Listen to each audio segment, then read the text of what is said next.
دیکھیں 20 منٹ کی مسافت پر مدار نہیں ہے، مدار اس پر ہے کہ آپ کے محلے میں اگر مسجد ہے تو آپ پر مسجد جا کے نماز پڑھنا واجب ہے۔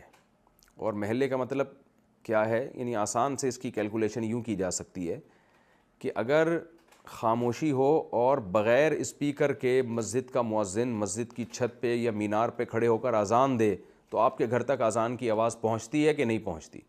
یعنی ٹریفک کا شور بھی نہ ہو، خاموشی، فجر کی اذان میں ایسا ہوتا ہے۔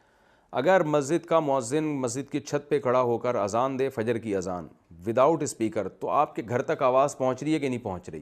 پہنچ رہی ہے تو اس کا مطلب آپ کا گھر مسجد کی حدود میں آتا ہے، تو پھر آپ پر مسجد کی نماز سے جماعت پڑھنا واجب ہے۔